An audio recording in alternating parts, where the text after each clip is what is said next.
Todavía no, me parece. Ok, Ahora sí. bueno, pues comenzamos la clase. Vamos a dar modo charla, conferencia, pueden intervenir, evidentemente, cuando quieran. ¿Sí? Entonces vamos a abordar un tema también fundamental en el tema del derecho internacional privado, que es todo lo relativo a las fuentes del derecho internacional privado. ¿Sí? Entonces, para aterrizar en el tema de las fuentes y para concretarlas, en el caso de Costa Rica, vamos a hacer también un recorrido histórico, así brevemente, sobre el tema de, de las fuentes, ¿verdad? Y sobre el tema de nuevo, ¿verdad? De, del surgimiento del derecho internacional privado. ¿Sí? Bueno, entonces, la primera reflexión es que hablar del sistema de fuentes del derecho internacional privado es eh, referirnos a los propios estados. ¿En qué sentido? Pues en el siguiente. Si reflexionamos en torno al derecho internacional privado, nos encontramos con un dato que ya les he mencionado, que es la característica esta esencial. Los sistemas de derecho internacional privado que tienen los estados, como Costa Rica, como tiene España, son de creación propia de los mismos estados. Son los estados que crean esos sistemas de derecho internacional privado. ¿Sí? Entonces vamos a ver eh, qué sistema, ¿sí?, de fuentes tiene Costa Rica y cómo vamos a analizar ese sistema y vamos a verlo y vamos a visualizarlo como es un sistema dual. Luego entraremos en el desarrollo. Sistema dual, ¿por qué? Porque es un sistema de creación propio, normas propias, y es un sistema convencional también, que convencional formado por tratados internacionales. Pero bien, esta es la máxima jurídica que comenzamos. Cada Estado, de nuevo, crea su propio sistema de derecho internacional privado. Nos vamos a encontrar con un denominador común en todos los sistemas, todas las estructuras o subsistemas de derecho internacional que forman parte de sus sistemas generales de los Estados-nación. Y hoy en día nos encontramos con ese denominador común que pasa por los tratados internacionales. No cabe hablar hoy en día de ningún sistema de derecho internacional privado, evidentemente que no tenga en mayor o menor intensidad, firmados, ratificados, tratados internacionales que van a contener normas de derecho internacional privado. Por lo tanto, el papel fundamental que en los tiempos actuales tiene este instrumento jurídico en los tratados internacionales. Es un papel fundamental porque, mire, podemos hacer esta observación. Eh, no existe efectividad plena del derecho internacional privado sin los tratados internacionales. Para la eficacia del derecho internacional privado, tiene que existir esos tratados internacionales, contenedores de normas de derecho internacional privado. La evolución doctrinal, la evolución doctrinal que vamos a tener en la historia propia del sistema de fuentes del derecho internacional privado mm, eh, va a ser muy interesante. Pero no me quiero tampoco, no quiero darles una clase de historia, pero como les dije, ¿verdad? En estas clases vamos a tocar constantemente pues, otras disciplinas también transversalmente, como puede ser otras materias, civil, penal, corporativo, ¿verdad? Derechos humanos y también pues, otras ciencias sociales. A veces un poquito la economía, otras veces la filosofía, la historia, constantemente. Entonces, nos vamos a centrar en los siglos XVIII, XIX, en primer lugar, XVIII y XIX, y luego vamos a seguir avanzando. Y nos encontramos luego en el siglo XVIII, XIX, pues en los tiempos actuales, siglo XX y siglo XXI. Siglo XVIII y siglo XIX. ¿Qué pasa en el siglo XVIII relacionado con nuestra área, con nuestro campo de derecho internacional? Que repito, el derecho internacional privado como, como ciencia jurídica, como autonomía científica. Esto ha sido, como siempre les digo, muy discutido y sigue siendo discutido. Hay algunos que lo discuten y dicen que, bueno, pues que básicamente lo que es derecho privado, ¿no? Internacional privado. Y otros pues, que siguen defendiendo la tesis de que todo es derecho internacional público, incluso hay algunos que dicen que es derecho constitucional. Pero bueno, son las luchas, ¿verdad?, atávicas de la academia. Evidentemente yo defiendo, como les dije, ¿no?, esa postura clara de esa autonomía científica propia, ¿verdad?, con vínculos intensos, ¿verdad?, con el derecho internacional público. Pero... Entonces vamos allá con el análisis este histórico, siglo XVIII y siglo XIX. ¿No? El siglo XVIII se caracteriza, en lo tocante al derecho internacional privado, a la escasez de normas del derecho internacional privado, a la escasez y a la vinculación con los sistemas del derecho internacional público, ¿sí? Como les dije también en otras charlas, ¿no? Por lo tanto, nos encontramos con muy poca positivización de lo que se conoce hoy en día, ¿verdad?, de normas de derecho internacional privado.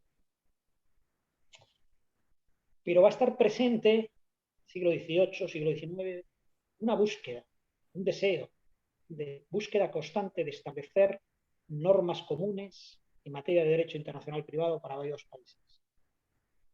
Establecer esa búsqueda constante de diseñar un sistema de derecho internacional privado que vincule a los diferentes estados-nación, ¿verdad? Va a estar presente la tesis codicista. ¿Sí? La tesis codicista.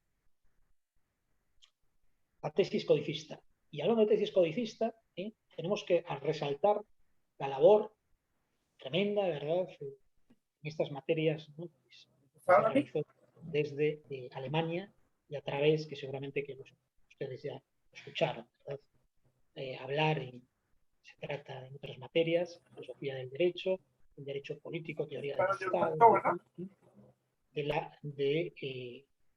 de la escuela histórica alemana. La escuela histórica alemana, con el insigne representante y fundador Savigny, gran jurista Savigny.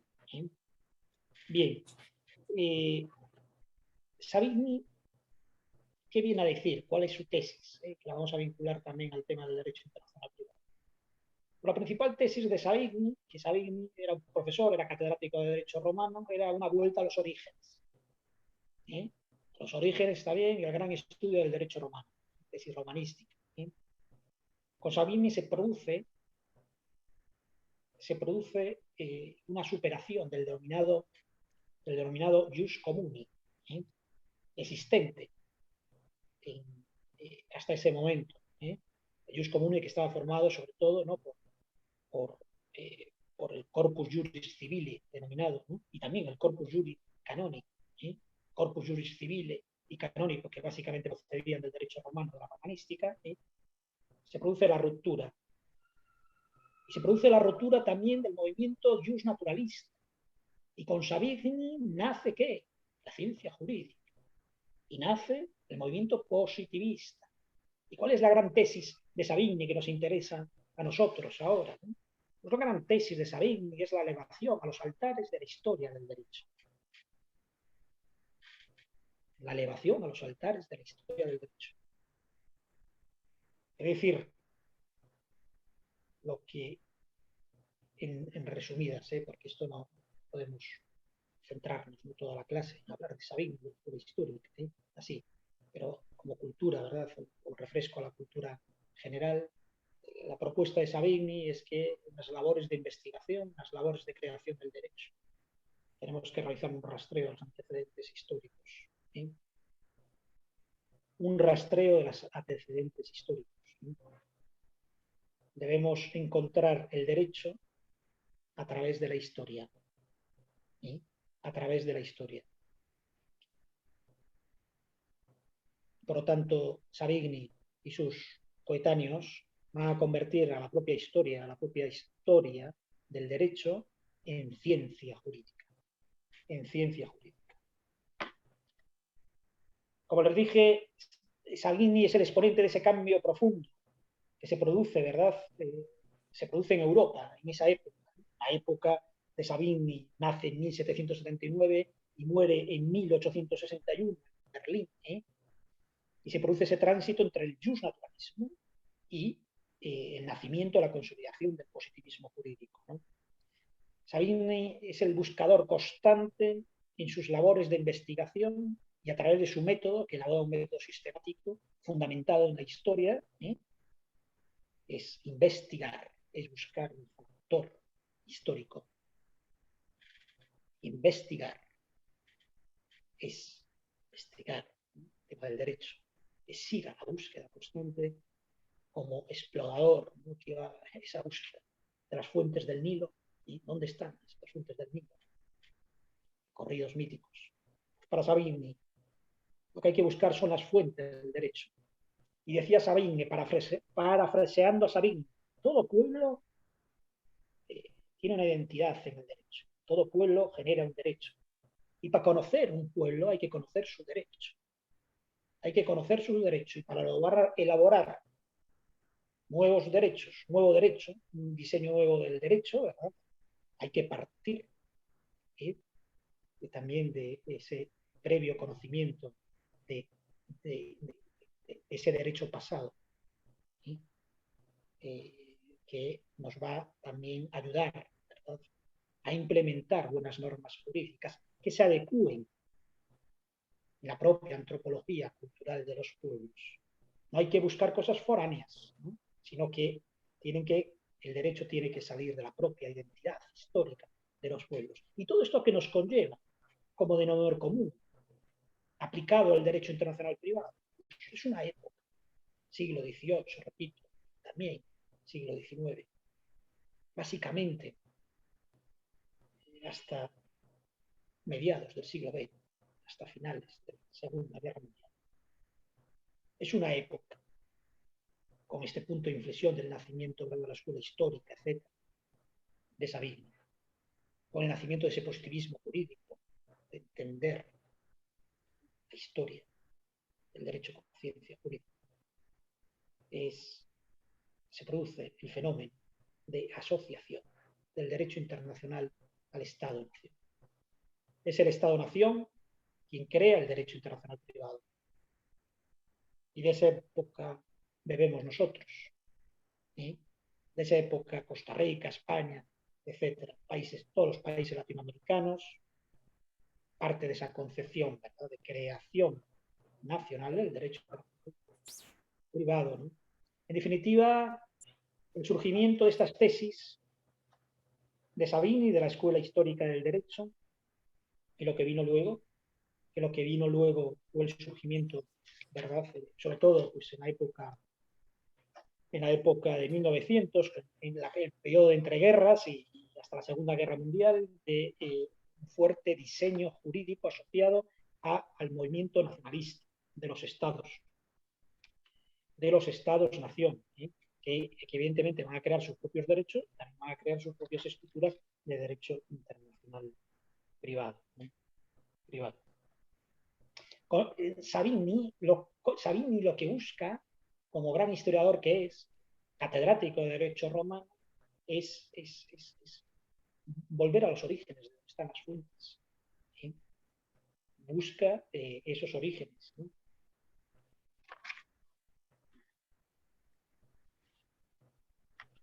Por lo tanto, una aportación fundamental de Savigny en la materia del derecho internacional privado es que va a extraer sus trabajos de investigación, su metodología, y aplicado este método histórico, ¿verdad?, de buscar esos antecedentes históricos, etc. Sí. Lo que va a buscar, en definitiva, son reglas uniformes. Y reglas uniformes para también la construcción del derecho internacional privado alemán. ¿Sí? Y en ese diseño, en esa búsqueda como explorador constante, ¿no?, vamos a buscar cuáles son esas reglas uniformes para la creación de un sistema técnico de ingeniería alemana, ¿no? Impresionante, ¿eh? La ingeniería jurídica alemana. En penal, por ejemplo, ¿no? Fantástico, ¿no? Constitucional, bueno, múltiples áreas. Pero entonces Savigny quiere buscar esas reglas comunes que doten de uniformidad para crear un sistema fantástico de derecho internacional privado. ¿Y a dónde las va a buscar? ¿A dónde las va a buscar? A las fuentes. ¿Y cuáles son las fuentes? Entonces se fija de nuevo, y redescubre la raíz de nuestro derecho. ¿Y cuál es la raíz de nuestro derecho? El derecho romano. De nuevo, la importancia del derecho romano. ¿Sí? De nuevo, la importancia del derecho romano, porque las construcciones que tenemos, ¿verdad?, las estructuras jurídicas, la esencia, el alma de las estructuras jurídicas que tenemos, proceden de la romanística, del derecho romano.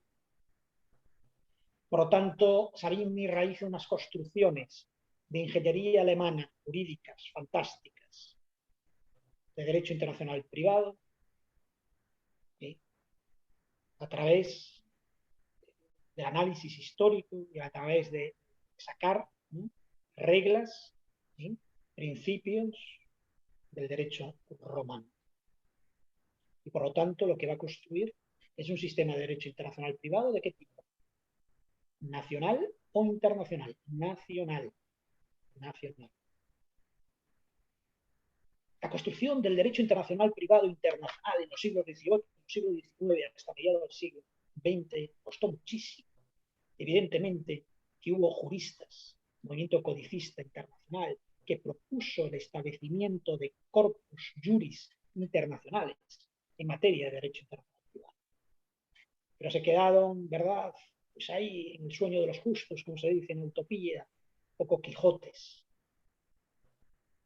Hombre, y tenemos que señalar también, con una excepción, en ese sentido, pues las labores que se realizaron aquí, ¿verdad?, en América, luego, a través de figuras insignes que ya hablaremos en otras charlas, del jurista Bustamante en Cuba, ¿no?, del movimiento ilustrado americano, ¿sí?, tan lindo y tan bonito el movimiento ilustrado latinoamericano, ¿sí?, que parte también de esas ideas de búsqueda constante de establecer espacios jurídicos uniformes para uniformes y que integrasen a múltiples, o al poder ser todo como utopía, a todos los países latinoamericanos. O esa ensoñación de un Bolívar, cuando en Panamá, en el manifiesto de Angostura, establece, ¿verdad?, esa idea, ¿verdad?, de una gran Colombia, ¿sí?, conjunto de naciones latinoamericanas unidas, embrión, semillero de lo que fue más adelante la Organización de Estados Americanos, que previamente, ¿verdad?, pues esas ideas ilustradas las había defendido también a capa y espada. Lastimosamente terminó sus días, ¿verdad?, en una cárcel española, la cárcel de la Carraca, allá en Cádiz, ¿no?, el gran ilustrado que fue eh, ahora se me fue, santo al cielo, cuando me vuelva a la mente, os lo digo, ¿verdad?,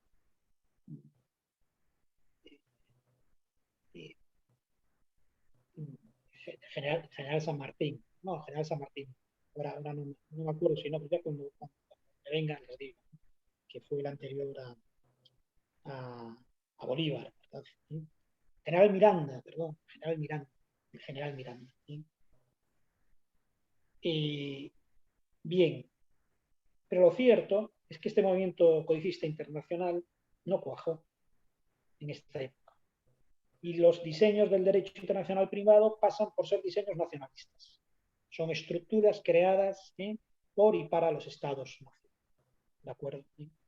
Creadas par y por los estados. ¿Sí? El punto de inflexión,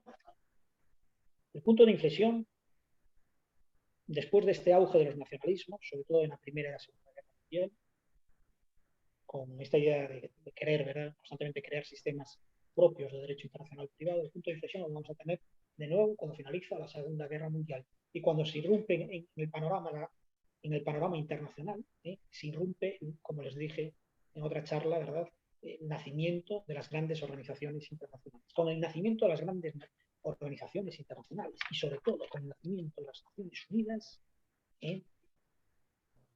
surgen los grandes corpus juris, que dirían los clásicos, los ilustrados, corpus juris que contienen normas de derecho internacional.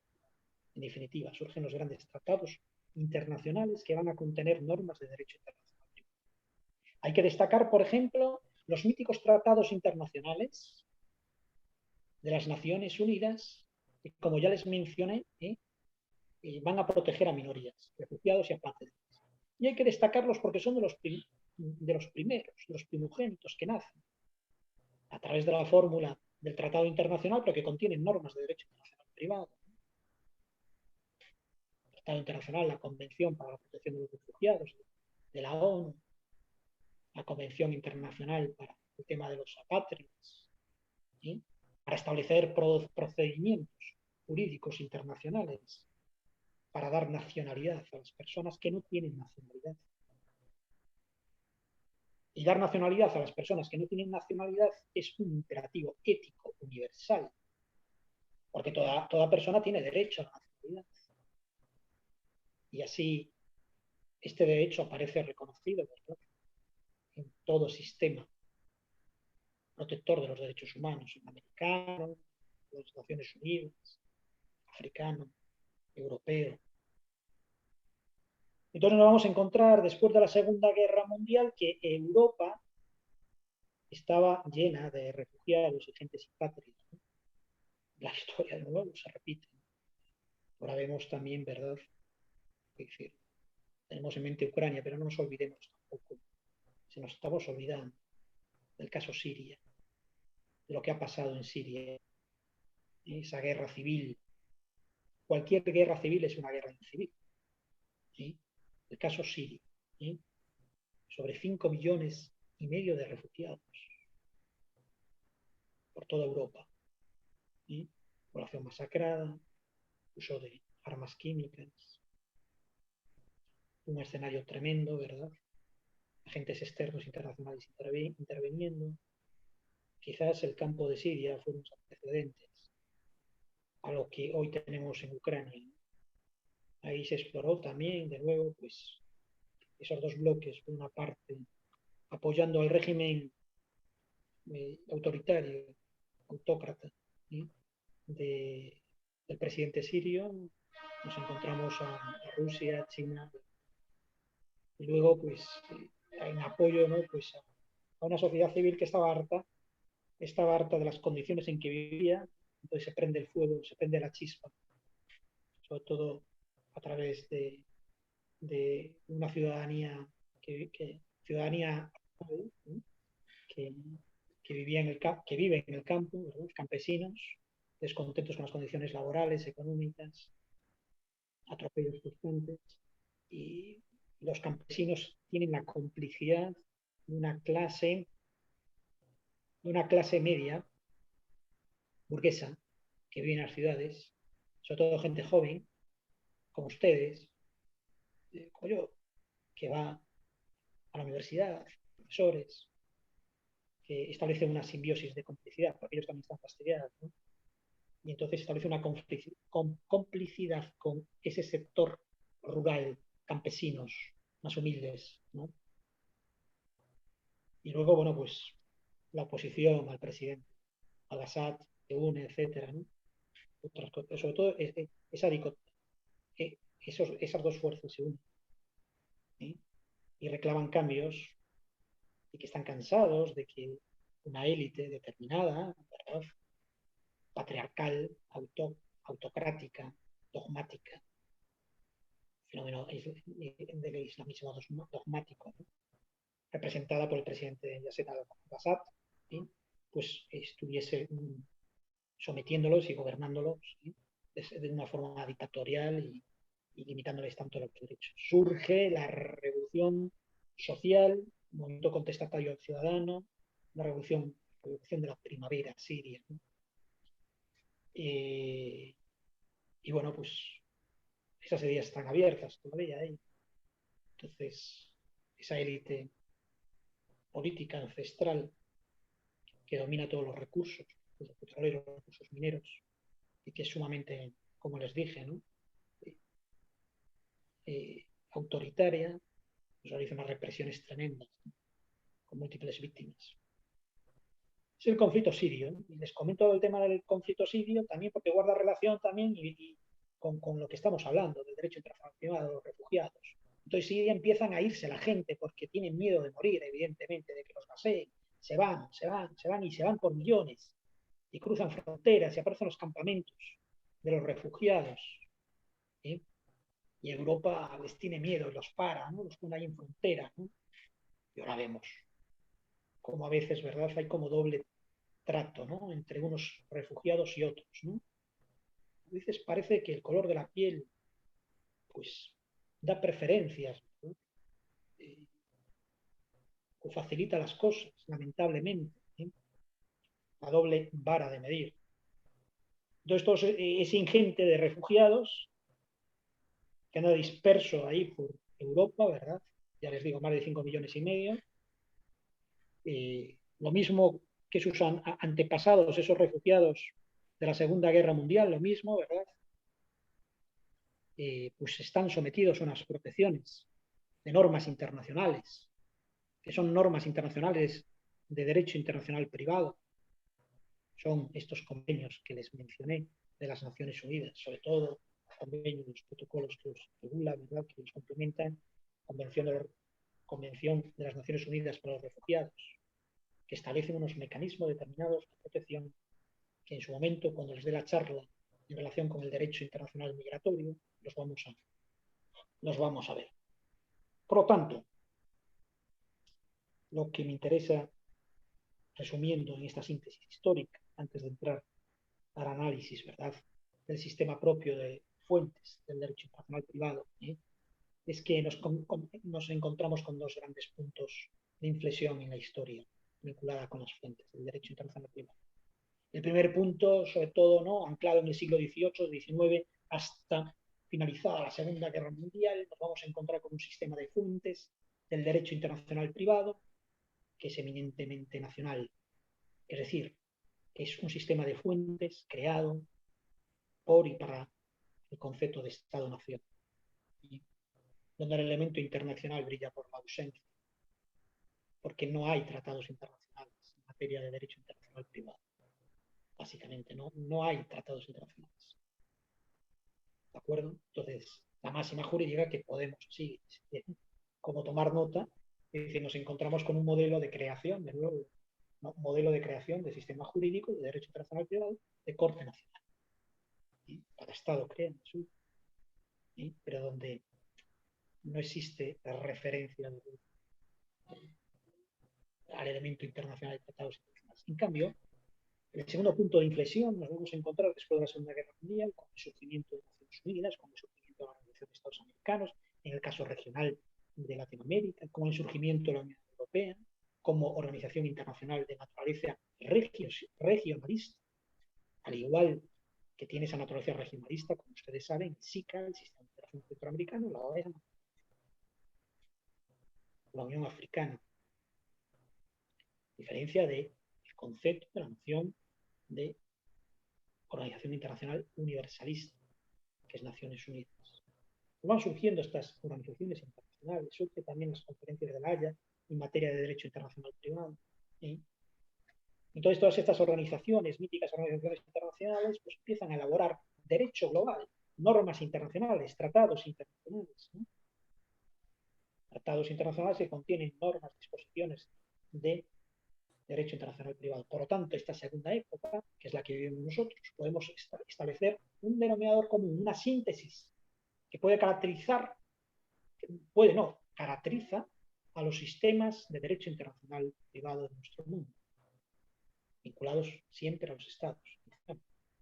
Pero hoy en día podemos afirmar, y tomamos el ejemplo de la Unión Europea, tomamos el ejemplo de los países latinoamericanos que forman el SICA, que forman la Organización de Estados Americanos, que tienen una construcción dual del derecho internacional privado, que nace en el seno, en el ámbito, evidentemente, de sus propios estados, formadas por normas propias, diseñadas y creadas por impulso de ejecutivo, y evidentemente aprobadas por las respectivas asambleas o parlamentos, es decir, un derecho internacional privado con normas de derecho propio y a la vez con normas, con la incorporación del elemento internacional que se plasma en normas internacionales. Y en esas normas internacionales, y ahora vamos a hacer una reflexión y refrescar conocimientos, va a aparecer con muchísima fuerza, evidentemente, y con muchísima fuerza jerárquica, los tratados internacionales. Los tratados internacionales en sus acepciones distintas.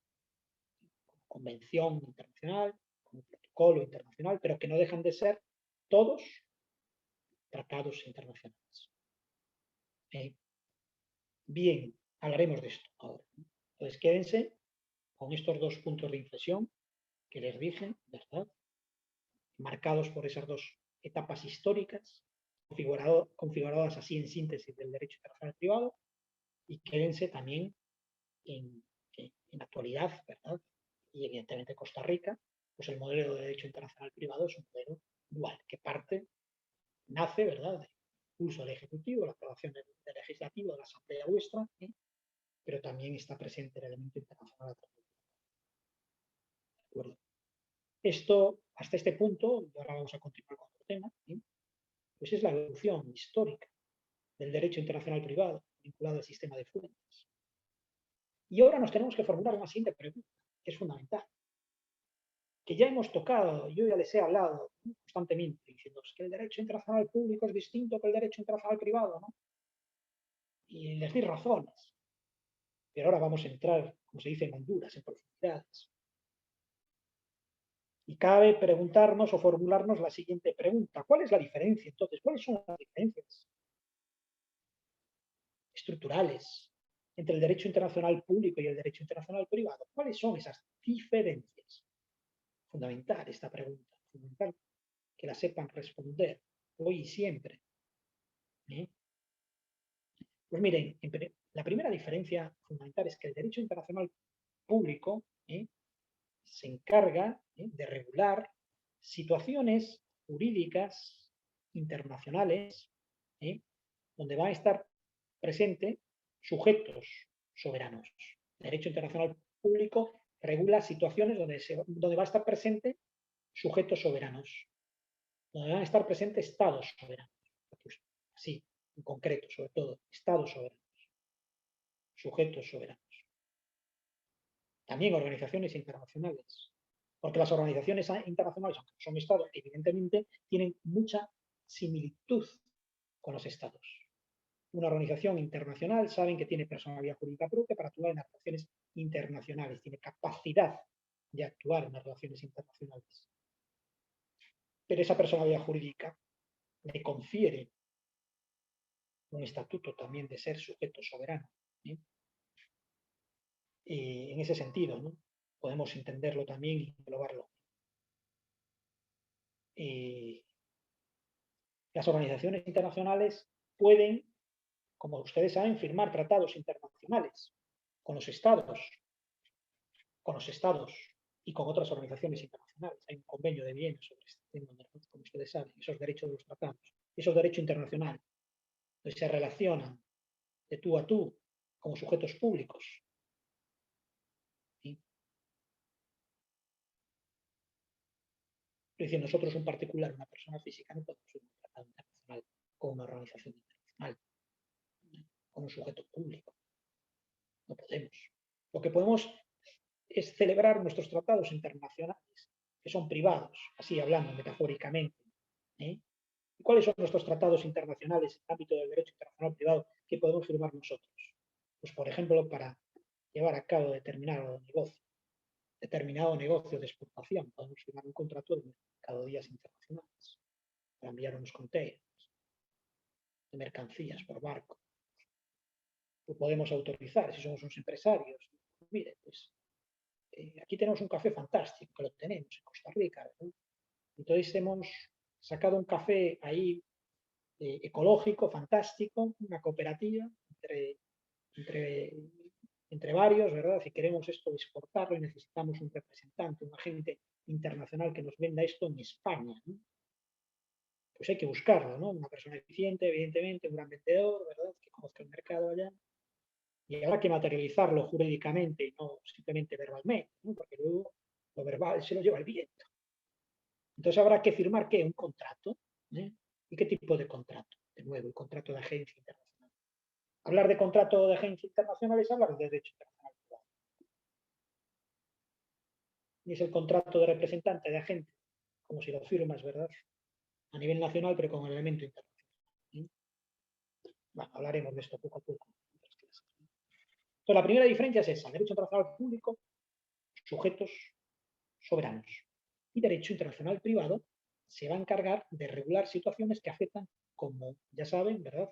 En esa definición de derecho internacional privado, a situaciones privadas. ¿Sí? Situaciones privadas existentes entre personas físicas o existentes entre personas jurídicas, ¿sí? Pero con la presencia de un elemento internacional.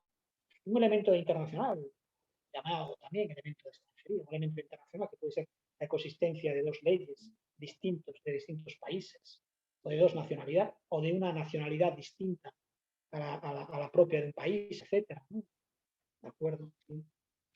Otra de las diferencias también fundamentales entre el derecho internacional privado y público es que el derecho internacional público no impone límites a los estados a la hora de diseñar sus propios sistemas de derecho internacional privado. No se mete en eso el derecho internacional público. Costa Rica tiene su sistema de derecho internacional privado, que lo vamos a ver ahora, configurado por un sistema, una estructura jerárquica de fuentes, donde arriba, en la cúspide, aparecen los derechos humanos, ¿verdad? Y abajo de todo aparecen los principios generales y las sentencias internacionales, como vamos a ver a continuación.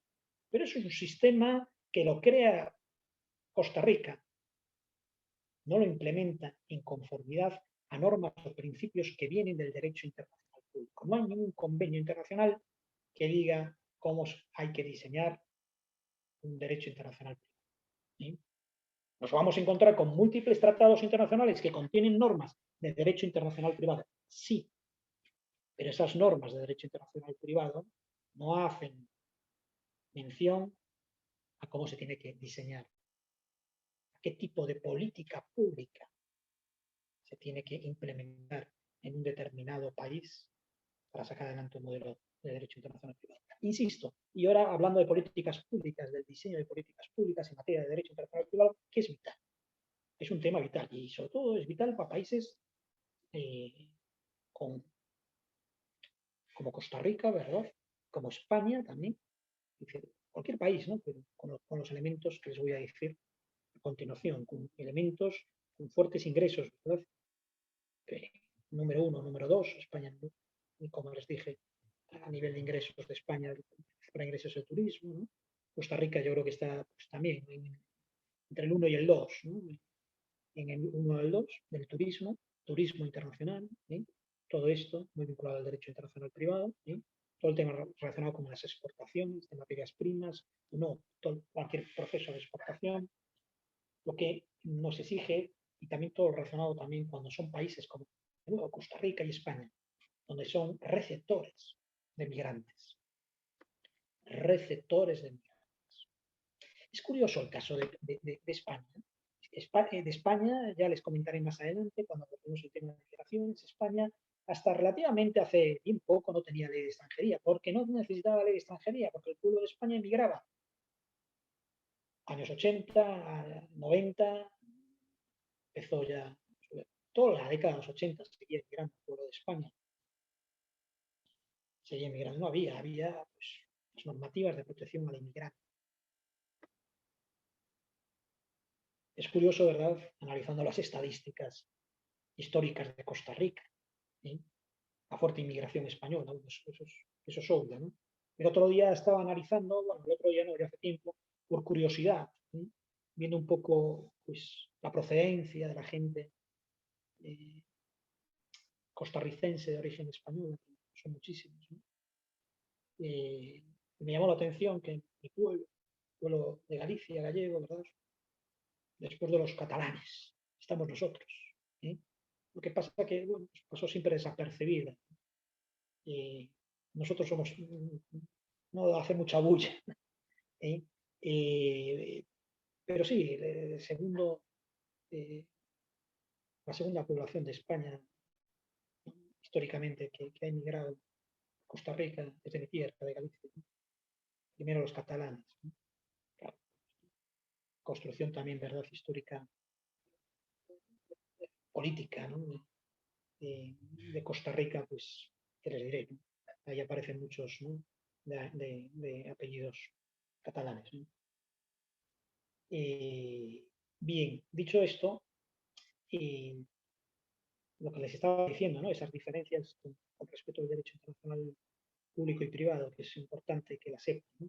Esta diferencia no quiere decir, no sé si les comenté ya, pero no quiere decir que, por ejemplo, ¿no? Siendo sujetos soberanos, un Estado siendo sujeto soberano, un Estado, incluso una organización internacional, no pueda actuar en conformidad con el derecho internacional privado, que sí que puede. ¿Sí? Pues un Estado puede actuar en conformidad con el derecho internacional privado, puede firmar a lo mejor un contrato, ¿no? De consultoría, por un ejemplo, etcétera, ¿sí? Por realizar algún tipo de obra en otro país. ¿Sí? Entonces, en esos casos, va a actuar en conformidad con las normas del derecho internacional privado. En esos casos que no actúa como Estado, es decir, se aparta del jus imperium, ¿sí? Del jus imperium, ¿sí? Deja al lado las prerrogativas propias del Estado, ¿verdad? Y actúa como un sujeto privado, ¿no? Pero por decisión propia del Estado.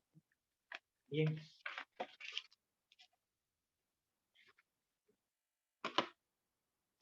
Decir que el derecho internacional público no va a establecer las pautas, no va a diseñar, no va a diseñar ni va a obligar, evidentemente, como un Estado como Costa Rica, como España, tiene que crear su propio sistema de derecho internacional privado, no implica lo siguiente que les voy a decir, a modo de reflexión. No implica que si nos encontramos con un Estado, por ejemplo Costa Rica, o el caso también siguiendo de España, de que tiene un tratado internacional firmado en materia de arbitraje internacional, por ejemplo, en materia de arbitraje de inversiones procedente del sistema de las Naciones Unidas, ¿no?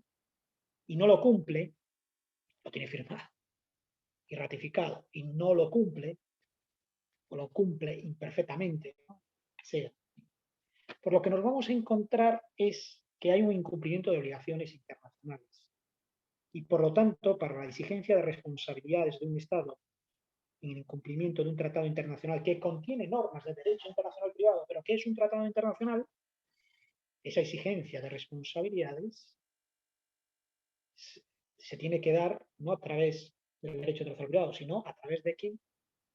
De los mecanismos propios del derecho internacional público, de los mecanismos propios establecidos en lo que se denomina derecho de los tratados. ¿Sí?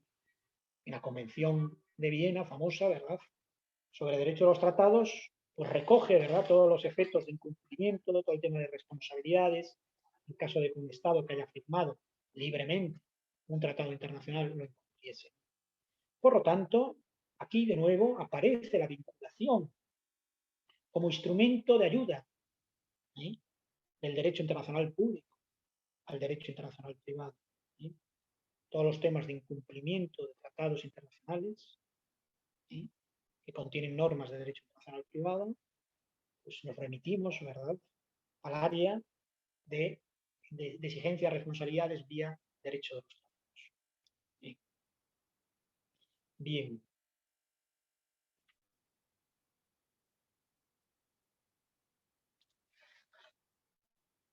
Por lo tanto, como reflexiones didácticas de este punto finales, ¿verdad?, antes de entrar a realizar el esbozo, ¿sí?, de las fuentes propias del derecho internacional privado de Costa Rica, como reflexiones didácticas, pues, tenemos que decir, ¿sí?, es que hablar del derecho internacional privado costarricense, como hablar del derecho internacional privado de España, es referirnos a una rama más del derecho español o el del derecho de Costa Rica. ¿Sí? Es decir y afirmar de nuevo, que no se os olvide, ¿verdad?, que cada Estado tiene su propio derecho internacional privado. Y ese acto de creación del derecho internacional privado que tiene cada Estado, que obedece a un tipo de política, y como les digo yo, que tiene que ser vanguardista, que tiene que estar anclada, ¿verdad?, tiene que ser aperturista, no centrada en el concepto soberanista del Estado-nación, sino que estar abierta, ¿verdad?, a los influjos, sobre todo de las organizaciones internacionales, al derecho global. Estos derechos internacionales privados, establecidos en los propios estados, buscan algo esencial. ¿Eh? Algo esencial y algo obvio, pero que hay que recalcar. Es proporcionar soluciones justas y adecuadas, justas y adecuadas a determinados litigios internacionales de naturaleza privada que podemos surgir. ¿Y qué problema genera lo expuesto? ¿Qué problema genera lo expuesto con la máxima de que cada estado de Costa Rica va a crear su propio sistema de derecho internacional privado? Si realizamos una reflexión, pues lo que nos vamos a encontrar es con la existencia de una relatividad, una relatividad en el diseño, en la construcción de los sistemas del derecho internacional privado. Una relatividad que puede operar en contra de los propios intereses del propio país, que puede operar en contra del desarrollo del propio país, porque si nos encontramos con que esa relatividad genera limitaciones de determinados derechos, genera limitaciones del reconocimiento y ejecución de sentencias extranjeras, por ejemplo, o de procedimientos arbitrales, o está limitado porque no tiene presencia suficiente del elemento convencional, simplemente se ha quedado en un plano más nacional de diseño de normas nacionales y no se le ha dado cabida, ¿verdad? No se ha firmado pues, los grandes tratados internacionales, por un ejemplo. O se han firmado pues, determinados tratados internacionales, pero no se ha evolucionado. Faltan otros tratados internacionales en materia de derecho internacional privado por firmar. Lo que nos vamos a encontrar es un serio problema de relatividad que va unido también a la creación de espacios de inseguridad jurídica, que como les dije también en otras ocasiones, que genera desconfianza en los inversores y que pone piedrecitas al propio desarrollo del país. El desarrollo del país, en términos generales, hoy no se puede plantear en términos simplemente anclados, ¿verdad?, en conceptos soberanistas. Las políticas de desarrollo de un país tienen que estar ancladas, evidentemente, en el panorama global. Tienen que estar ancladas en el panorama global. Tienen que hacerse eco y tienen que implementarse las grandes normas internacionales que proceden de los grandes sistemas creadores, impulsores del derecho internacional privado.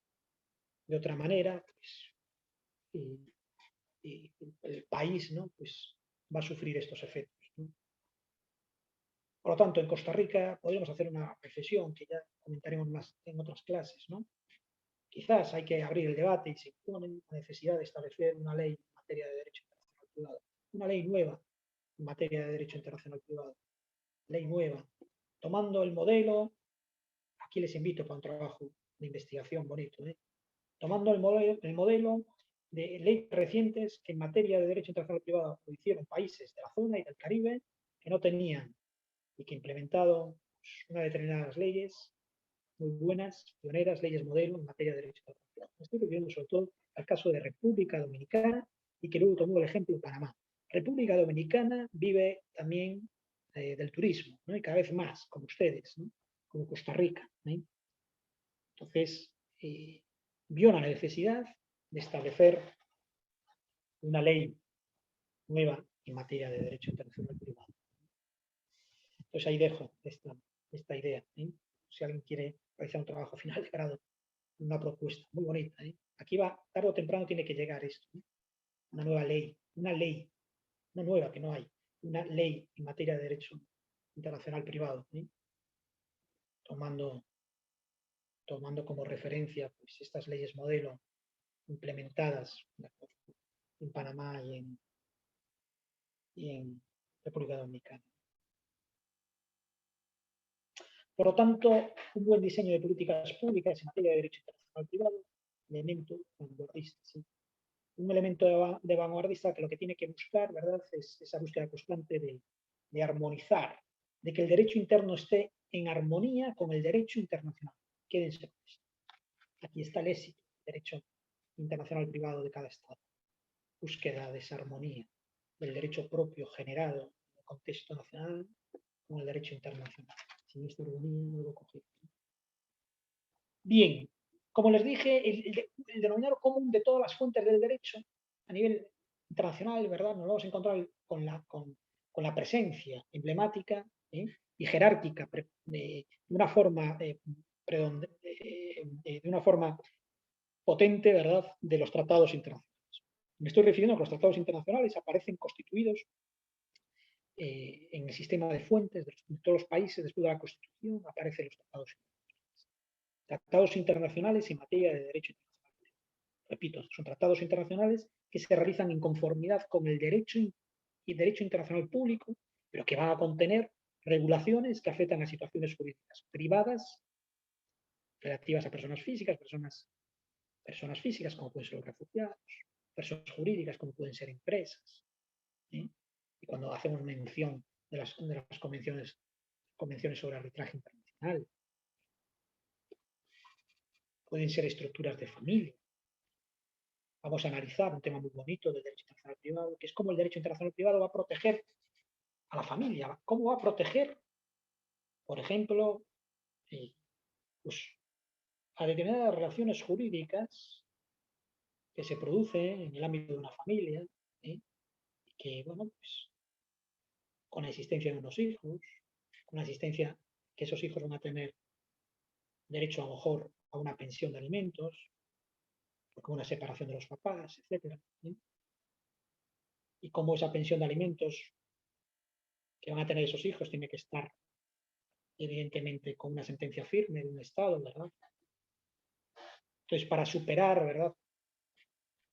Superar tremendos obstáculos, que es cuando el obligado de esa pensión de alimentos se va a otro país y no paga, pues vamos a ver cómo intervienen ahí estos tratados internacionales en materia de pensiones de alimentos y cómo van a establecer normas procesales internacionales para posibilitar la interposición de una demanda de acción judicial que posibilite, al igual que se interpone aquí una demanda de impago de pensiones, como denominamos en España, un procedimiento de impago de pensiones, que aquí es lo mismo, más o menos. Las estructuras procesales cambian los vocablos a veces, ¿no? Pero la jerga puede cambiar, la jerga procesalista, ¿no?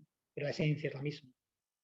Entonces, a lo mismo que se interpone una demanda de recobro de pensión de alimentos en territorios nacionales, esos tratados internacionales que contienen normas protectoras del derecho de familia, normas protectoras del acreedor de alimentos, van a establecer los cauces procesales adecuados para que ese acreedor de alimentos, como sujeto activo, parafraseando, ¿verdad?, el argot procesal, como sujeto activo procesal, con legitimación activa procesal, pueda interponer la oportuna demanda, el escrito de demanda, demanda rectora, diríamos allá en España. No sé si aquí en Costa Rica se utiliza.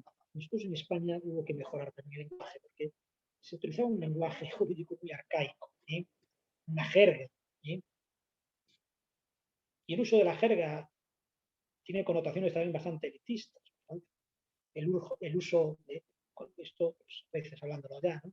El uso de la jerga jurídica, igual que médica, de otras profesiones, sobre todo estas profesiones, ¿no? La jerga, ¿no?, jurídica y médica, ¿no? Lo que había también era un sentido elitista como garante, ¿no?, y de secretismo del vocablo, ¿no? Bueno, esto, la Unión Europea, por ejemplo, pues, en algunas resoluciones, pues, ha pedido también a España y a otros países que, que, que en el uso jurídico de las palabras sea más sencillo, sea más sencillo. Bueno, pues vamos a ver eso. Entonces, lo que vamos a ver es lo que yo quiero resaltar ahora, la gran importancia de los tratados internacionales.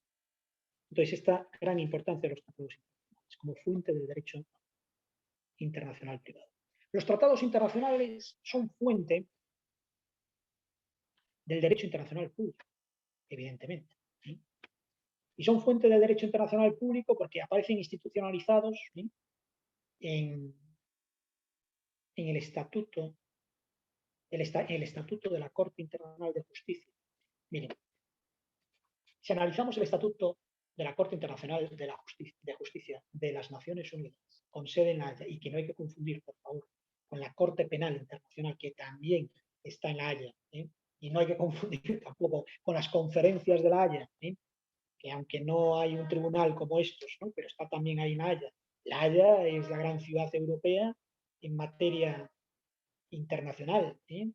Ojalá, si pueden, ¿verdad? Yo también les puedo, con gusto, asesorarles en becas para que puedan hacer una pasantía, alguna beca en algún tribunal de estos de La Haya, tanto de la Corte Penal Internacional como el tema de las conferencias de La Haya, tal, porque aunque sean unos meses, ¿verdad? Es un aprendizaje, un enriquecimiento muy bueno. Constantemente, bueno, constantemente, no todos los años, ¿verdad? Y salen convocatorias interesantes y a veces también se da prioridad a los estudiantes latinoamericanos. Bueno, ya estaré pendiente también en ese sentido. Pues bien, ese estatuto en su artículo 38, recordemos, refresquemos ideas, ¿no? Establece cuáles son las fuentes del derecho internacional público. Bueno, lo establece, lo positiviza. La primera norma internacional que positiviza cuáles son las fuentes del derecho internacional público. Cuestión también bastante debatida por la academia. Hay algunos que dicen, pues son estas las fuentes, el 38, sí, y otros que no. Para mí son estas las fuentes, 38. ¿Sí? Y este artículo del 38, yo ahora les paso de nuevo, ¿no? Para retomar, ¿no? Cuáles son las fuentes del derecho internacional público, para que luego entremos en lo propio del derecho internacional privado. ¿no? Pues distingue dos tipos de fuentes, fuentes primarias y fuentes secundarias. ¿no? Y las fuentes primarias, que son las fuentes más relevantes, más importantes, ¿sí? Aparecen en primer lugar los tratados internacionales. En segundo lugar, la costumbre internacional. Y en tercer lugar, los principios generales del derecho. Por lo tanto, vamos a ver también cómo en el sistema de fuentes generales del derecho internacional privado va a estar presente de una forma prioritaria, jerárquica, los tratados internacionales. Como les dije, después de las constituciones, política de los países, van a estar los tratados internacionales. Y también los principios generales del derecho, pero ya a la cola, al final. ¿no? ¿Sí? Pero también podemos decir que en materia de derecho internacional privado, los tratados internacionales y los principios generales de derecho actúan también como fuentes fundamentales, fuentes primarias. ¿Y qué es un tratado internacional? De nuevo, refrescando conocimientos. Claro que esto lo dice el derecho internacional público. ¿no? Pues quiero citar, de vez en cuando hay que citarlo, ¿no? Leerlo, determinados artículos, no muchos, no es necesario tampoco muchos para no saturar, pero hay algunos que sí, hay que saberlos, y no de memoria, pero sí que ubicarlos, y pocos, pero algunos sí. El artículo 2 de la Convención de Viena sobre el Derecho de Tratado define lo que es un tratado internacional. Y esto es muy importante para nuestra materia también, porque como les dije, ¿no? Hablar del derecho internacional privado hoy en día, en nuestra actualidad, es hablar de tratados internacionales que contienen normativa jurídica de derecho privado. Pues este artículo dice sí, que es un tratado. ¿no? Dice, y leo textualmente, tratado internacional. Un acuerdo internacional celebrado por escrito entre Estados y regido por el derecho internacional. Ya conste, ahora les explico, ya conste en un instrumento único o en dos o más instrumentos conexos, y cualquiera que sea su denominación particular. Bien, entonces, ¿qué dice esto? Y dice lo siguiente, que es lo que tenemos que recuperar estos conocimientos y tenerlo muy claro. Tratado internacional es un acuerdo que se tiene que celebrar en forma escrita, necesariamente. No hay tratado internacional sin forma escrita. Forma escrita que da seguridad jurídica. Tratado internacional es un acuerdo internacional ¿sí? entre dos o más estados. Estamos en presencia entre tratado internacional entre dos estados. ¿Qué es? Un tratado internacional de naturaleza. ¿Alguien por ahí me lo puede decir? ¿Cómo se llaman los tratados internacionales firmados entre dos estados? ¿Y cómo se llaman los tratados internacionales firmados entre varios estados? ¿Se animan a participar? A ver, voy a preguntar. No se me asusten. A ver. Paola López. Paola, ¿cómo está? Bien, está, profe. Sí. a ver, usted sabría decirme. Bueno, aquí estamos para equivocarnos, ¿eh? Nos equivocamos, rectificamos, es decir, con tranquilidad, ¿eh? ¿Cómo se llaman los tratados internacionales firmados por dos estados?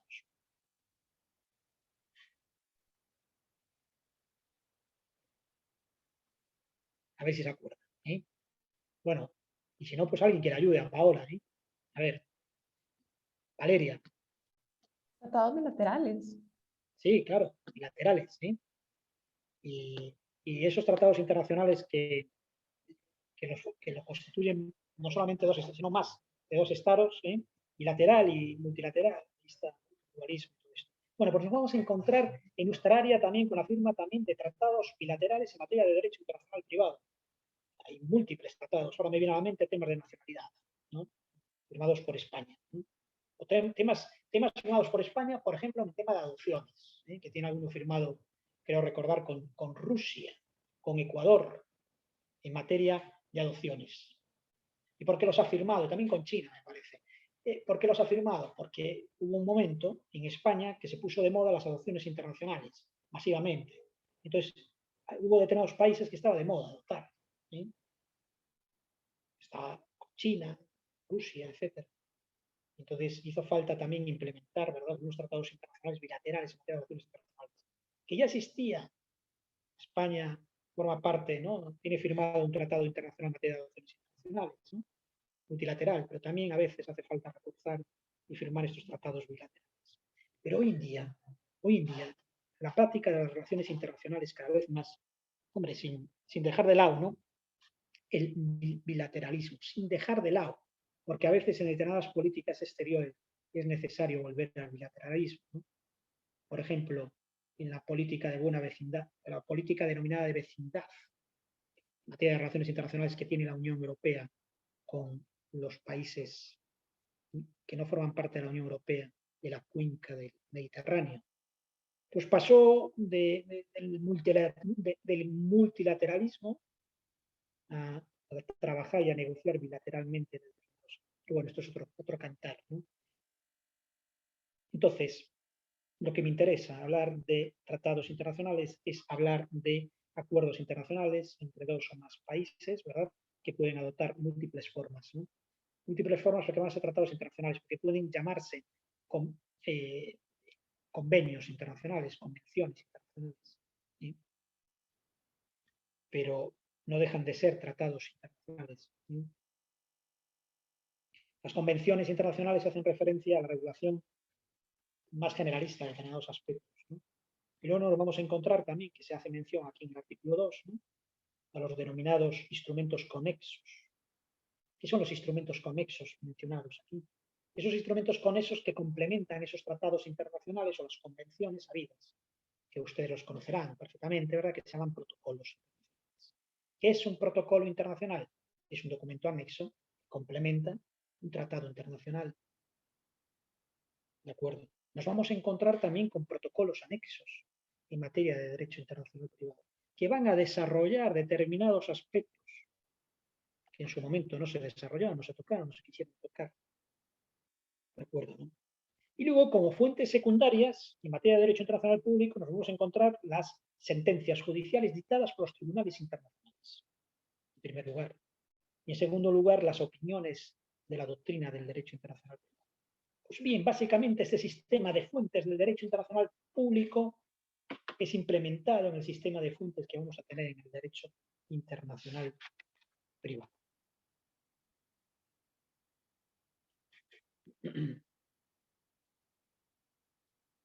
Por lo tanto, y ahora ya en la recta final, ¿verdad?, de esta exposición, tenemos que formularnos la pregunta que queda, ¿verdad? Entonces, profesor, ¿cuál es el sistema de fuentes que tenemos en el derecho internacional privado de Costa Rica? ¿Cuál es el sistema que nuestro pueblo nos ha dado, ¿no? Pues es el siguiente, queridos alumnos. Es un sistema jerárquico. ¿Sí? Visualicen una pirámide y arriba de todo, en el vértice, perdón, arriba de todo, una cúspide, una pirámide, nos vamos a encontrar con los derechos humanos. ¿Sí? con todas aquellas normas, tratados internacionales, etcétera, de derechos humanos. Tienen primacía jerárquica en el sistema propio de derecho internacional privado de Costa Rica. Tienen lo que se conoce naturaleza supraconstitucional. Esa naturaleza jurídica supraconstitucional de los derechos humanos, que está por encima de la Constitución política. Y en segundo lugar, en el sistema jerárquico, aparece la Constitución política de Costa Rica. Lo afirmado por mí de que los derechos humanos están en la cúspide, ¿verdad? No es porque yo sea un firme defensor, que lo soy, ¿verdad?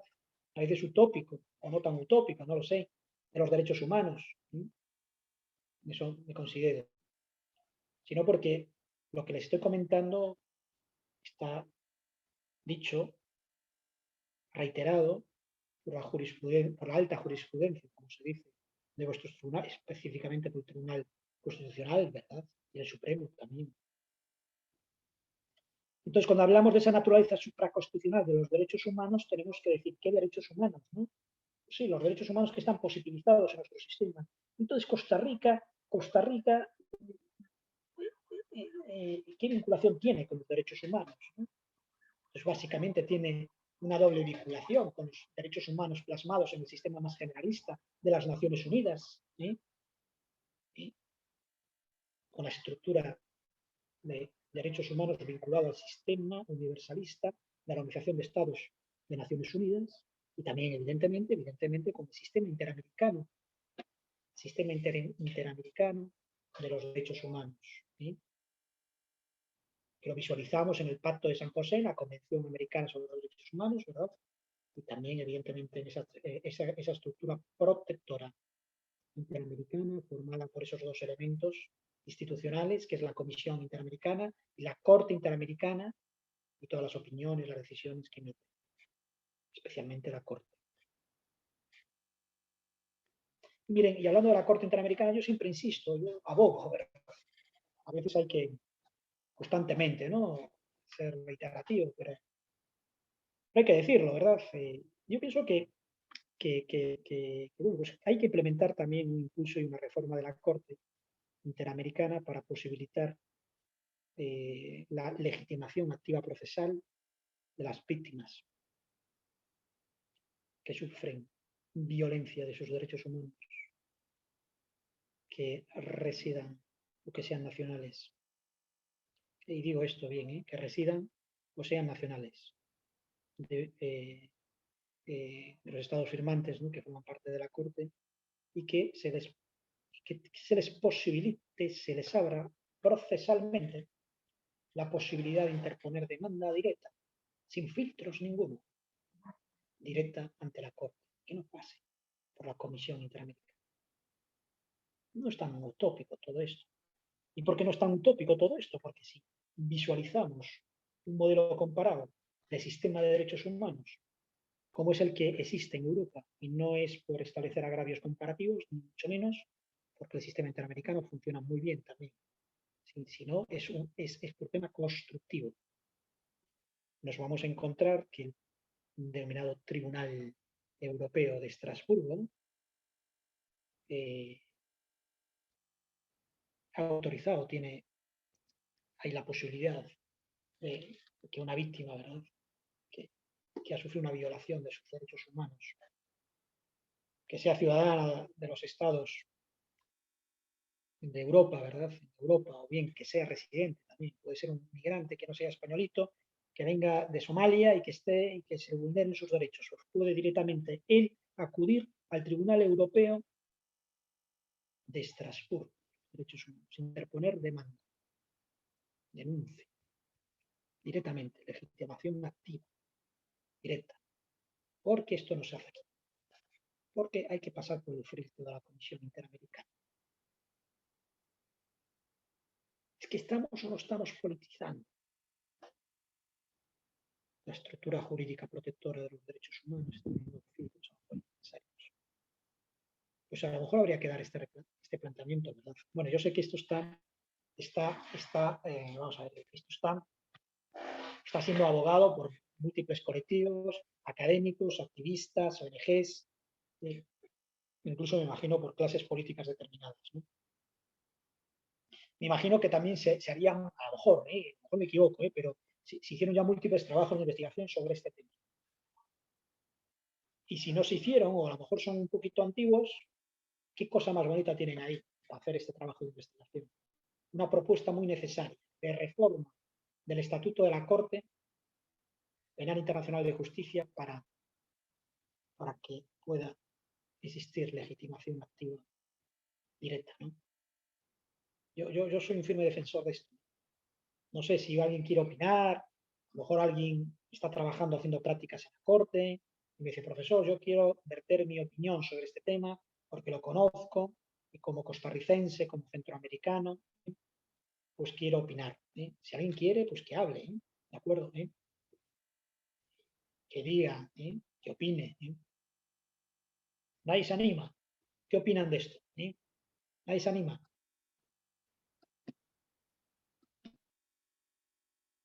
Bueno.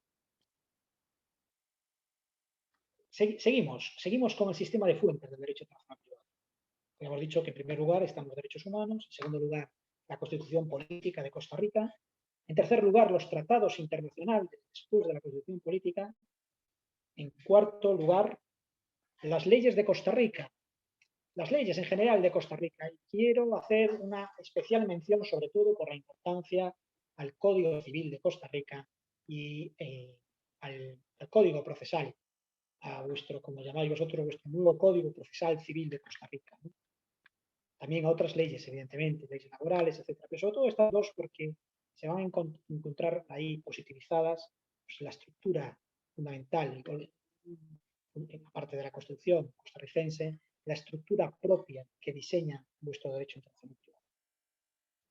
En quinto lugar aparece, como no, el Código de Bustamante, pero en quinto lugar, jerárquico. Y en sexto lugar, los principios generales del derecho, opiniones académicas, de doctrina y decisiones de otros tribunales internacionales. Por lo tanto, lo que podemos ver es la enorme similitud, ¿verdad?, del sistema de fuentes de derecho internacional privado que tiene Costa Rica con el mencionado sistema general de fuentes de derecho internacional público, ¿no? La gran relevancia de los tratados internacionales, insisto, la gran relevancia que cada vez va más y cada vez desplaza más al viejito, ¿verdad?, Código de Bustamante, ¿no? Por lo tanto, y termino esta exposición, ahora le voy a dar la palabra a Valeria. En definitiva, el sistema de fuentes de derecho internacional privado de Costa Rica es un sistema dual, de creación propia, evidentemente, pero con la presencia de fuentes de origen convencional, como pueden ser múltiples tratados internacionales y otros que ojalá fuesen firmados, que todavía no han sido firmados y algunos no ratificados, y fuentes de origen estatal. Y bueno, y esto de ratificación y de firma de tratados internacionales, a veces lo fácil es la firma, como les dije, ¿no? Pero lo complicado es la implementación. Y es complicado porque falla también la voluntad política, ¿verdad? Pero que hay que adecuar al sistema interno estas normativas, pero hay que hacerlo, ¿verdad? Pues si no estamos ante incumplimiento de obligaciones internacionales. Y en materia de derechos humanos, pues imagínense, ¿no?, la necesidad de implementar a todos los niveles de la administración pública y de la sociedad los grandes tratados internacionales en materia de derechos humanos. Bien, Valeria, adelante. ¿Cómo está de nuevo, Valeria? Todo bien, profesor. Bueno, con esto que menciona, un comentario y luego una pregunta nada más específica de la materia. Y es que Sí, sí. este mismo tema de la voluntad política, o yo prefiero llamarlo como las relaciones de poder que impiden o permiten que se ratifiquen los tratados, también funcionan para el tema de la Corte, digamos, y de las posibilidades de acceso directo a la Corte, que por supuesto los estados no van a consentir en la situación en que nos encontramos. Y la otra pregunta es nada más muy específica, es que no comprendí cuál es el cuarto lugar entonces dentro de las fuentes. El cuarto lugar dentro de las fuentes son las leyes propias de Costa Rica, Valeria. Las leyes que les puse el ejemplo, ¿no?, sobre todo, ¿no?, de especial relevancia el Código Civil, Código Procesal, laboral también, pues sobre todo, el Código Civil y el Código Procesal Civil. Ok, ¿Por qué? ok, muchas gracias. Porque vamos a visualizar ahí, hay determinados capítulos, capítulo cuarto, por ejemplo, del Código Civil, y hablo así de memoria, pero ya entraremos sobre la materia, pues el título es muy sugerente, son las normas del derecho internacional y hace referencia a normas del derecho internacional privado. ¿De acuerdo? Y sí, Valeria, pues lo que está diciendo Valeria, pues tiene mucha razón, evidentemente. Es decir, lo que falla es, al final todo pasa por decisiones políticas, ¿verdad? Pero las decisiones políticas, que como todo en la vida no son inamovibles, y las decisiones políticas son movibles cuando hay un despertar y una conciencia ciudadana que las hace movibles. ¿Eh? Entonces, si también desde la academia se prende la llama, y desde una academia tan emblemática, de las mejores academias del derecho, no solamente de Centroamérica, sino de Latinoamérica, si desde la UCR, si desde la Facultad de Derecho se levanta la bandera en pro internacionalista, en pro de abogar por esta reforma, porque se reforme, ¿verdad? El acceso a las víctimas de una forma directa al sistema interamericano y en unión, no por libre, con otras academias y en unión también con la sociedad civil, pues va a ser una siembra muy buena y que evidentemente, pues tarde o temprano, pues el fruto va a madurar. ¿Sí? Evidentemente también buscando la complicidad, ¿verdad?, con los actores políticos. Pero los actores políticos vienen del pueblo. Y todo movimiento, todo cambio profundo, ¿verdad? ¿O acaso los derechos que tenemos, si analizamos los derechos DEX en abreviatura, del Pacto DEX, del Pacto Internacional de Derechos Económicos, Sociales y Culturales, vinieron caídos del cielo, así por providencia divina, fueron fruto de la conquista, también los civiles y políticos, ¿sí? Fueron fruto de la conquista, ¿no? De la conquista de esos derechos y sobre todo por el despertar de nuevo, que es un tema también apasionante, para investigar y llevarlo al terreno jurídico, ¿sí?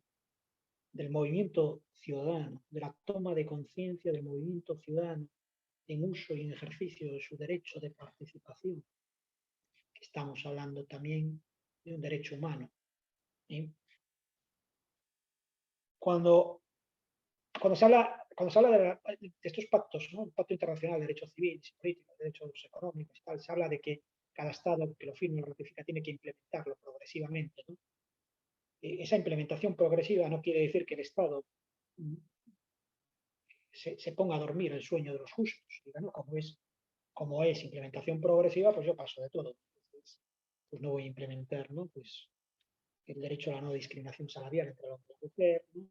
A romper, ¿no?, esa discriminación. No voy a trabajar sobre el tema de temas vinculados, por ejemplo, con derechos laborales, ¿no?, con protección, con buenos estatutos laborales protectores de la persona del trabajador, temas de derecho sindical, temas de derecho del desarrollo ambiental, o temas de evaluación de impacto ambiental, etcétera, etcétera, etcétera. Es decir, tema de la vivienda, ¿no? Existe, como les comentaba, hay un derecho humano a la vivienda, sí, sí, en abstracto, sí, pero es que esto hay que implementarlo. Entonces hay que establecer políticas públicas también que proporcionen, ¿verdad? Y si no hay, pues ayudas también para el acceso a las viviendas, que miren lo que les digo, ¿sí? Pero es que es así, ¿no? Para acceso a viviendas a colectivos vulnerables que están en exclusión social. El Estado tiene que protegerlos y tienes que darles unas ayudas. Y a lo mejor no tiene por qué ser el 100%, pero sí unas ayudas, unos créditos blandos, ¿no? Estas políticas son políticas sociales, del estado de bienestar social, se implementan en Europa, entonces aquí también, a lo mejor no con tanta intensidad, a lo mejor habría que plantearse, ¿verdad?, el tema este, ¿no? Y ya no les digo en otros países vecinos, nuestros queridos vecinos, ¿verdad?, que están en una situación de pobreza tremenda, ¿no?, como puede ser Honduras, Guatemala, El Salvador. Bueno, terminamos. Queridos alumnos, seguimos en clases sucesivas hablando sobre estos temas, ¿sí? Y, a ver, Bernal, sí, Bernal, ¿cómo está Bernal? Todo bien, profe. No, solo quería hacerle una consulta sobre el trabajo ahora al final de clases, si se puede, Ok, un medio minuto. muy bien. Pues, Gracias. si les parece, finalizamos con la grabación, ¿sí? Y luego pues me quedo con ustedes para solventar dudas, ¿sí?